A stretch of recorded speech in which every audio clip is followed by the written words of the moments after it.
Welcome everybody, my name's Lucas Rogers from the Rogers Property Group.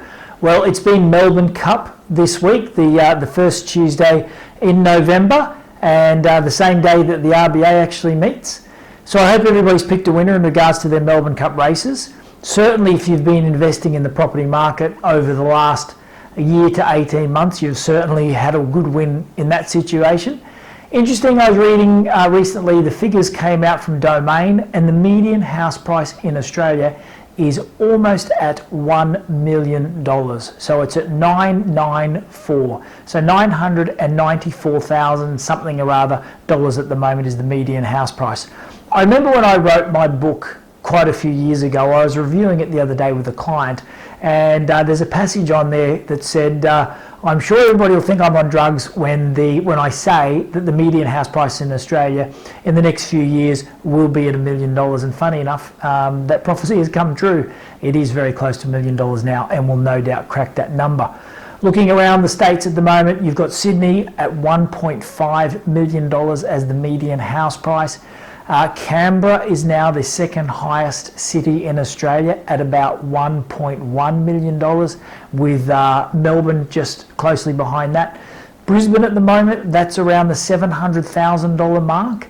And Brisbane's been a real stellar performer and is the number one city to be investing in at the moment, with 27% increase in property prices over the last year. That's a huge amount. You know, I remember, say, a year ago, we were doing property, Bayside, maybe for $350,000 for a block of land. That same block of land now has hit around that $580,000 to almost $600,000 mark. But if you look hard enough, there is still some very good opportunities to be had around the place. There's been a lot of questions and queries about, is the market reached its peak? What's happening? Where to for 2022? What's going to happen with interest rates? Well, let me cover those points in turn. RBA met this or Tuesday just gone, Melbourne Cup Day, and the consensus is they will leave interest rates as they are for another year at least. So we're going into 2022. Word has it that interest rates won't increase until 2024. So the reasoning behind that is inflation is not consistently high enough yet. While the property market is going gangbusters, inflation itself, the consumer price index is still sitting relatively low. So they're waiting for some consistent figures around that, some consistent numbers, and then what they'll do is they'll start to raise interest rates after that. And they're considering not until 2024, because they really want to try and continually boost the economy. In regards to interest rate increases, I think even if we get 0.25%, it's not going to make a huge difference to the market. I think some areas in Australia will get affected. I think it's your regionals. I think they might slow down a little bit. And I also think markets to be very careful of at the moment are both Sydney and Melbourne. Melbourne especially is a market that we've got to look at. That's risen significantly in the last 12 months, with the median house price getting very close to $1.1 million. Now, the interesting part about Melbourne is when we look at the fundamentals of that market, they're really poor. Melbourne's actually had a negative population growth over the last year. So it's lost about 42,000 people over the last 12 months. When we consider that, we compare that against, say Brisbane, which has gained over 43,000 people in that same time. It's not a good area to be in. I would suggest Melbourne at the moment as far as investing goes, because of the fact that when we're looking for an investment, we have to consider the economic equation of supply versus demand. What's creating demand in property is our population growth. If you have a negative population growth, well, that's not a good fundamental there, is it? Supply side, well, I think Melbourne, with the negative population growth, you are going to end up with an excess of supply. What's really driving both Melbourne and Sydney at the moment are historical low interest rates. I think once those historical low interest rates start to go up, 0.25%, 0.5%, I think you'll see those two markets come to a grinding halt. Other markets around Australia, because as you're aware, property, there's no such thing as the Australian property market. All different markets, capital cities, regionals, all operate pretty much independently. It's just at the moment, everything seems to be going upwards in value. It's a real push to push everything up. you've got to really, if you're looking to get into the market, you have to look at the fundamentals behind what's driving your property market there. So for Queensland, for instance, it's a very strong market. You have both demand in the form of owner-occupiers moving into the area and soaking up any supply.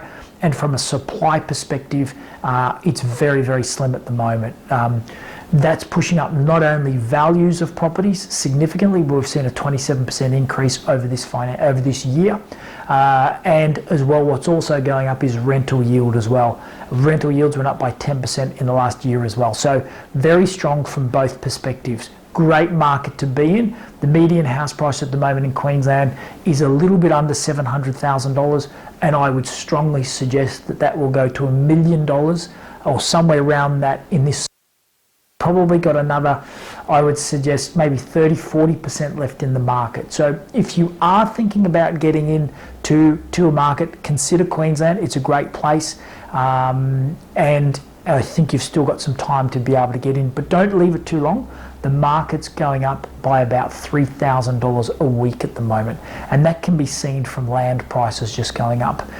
From a building perspective as well, building across the nation, well, that's been going gangbusters over the last couple of years, or over the last year, I should say, and that's been pushed up by first home buyers getting into the market.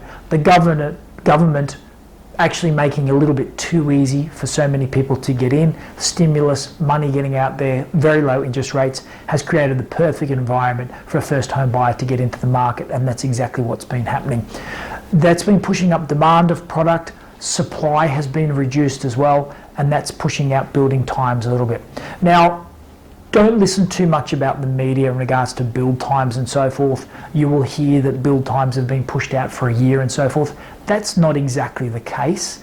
I think where the build times have been pushed out is more so with the bigger builders, your Metricons, your Simmons and so forth, because they have so many contracts banked up. That's pushing their build times out. If you get a smaller boutique style builder, then they're still able to get product. They don't have a huge amount of backlog of contracts, and they're still able to push their builds out in a reasonable amount of time. I know that we're building, it's taking us about 16 weeks to build a 4-bedroom, 2-bathroom home with a double lock-up garage, and we're still able to get product. Once you start moving up to that 2-story design, that becomes a little bit trickier because the flooring systems are a little bit trickier to get. So stick to your single levels, stick to your pretty basic product, and you should be fine. It will be completed in a reasonable period of time. So where to from here? Well, I think it's still a great time to get in. Be very, very careful about where you're investing. Look at your market cycles, see what your fundamentals are doing and what's driving your market. Is it a bit of a false economy like Melbourne? I think Sydney's come at the end of its cycle. It's at $1.5 million. The wages can't support a $2 million median house price in those areas. I don't think that they'll come off the boil, but I think, or reduce in price, but I think they'll just flatten out, while Queensland will power ahead. And it looks as though Adelaide will be moving as well. There's some good announcements and so forth in that area, and an undersupply, and properties well priced in that location. So look, it's still a good time to get in.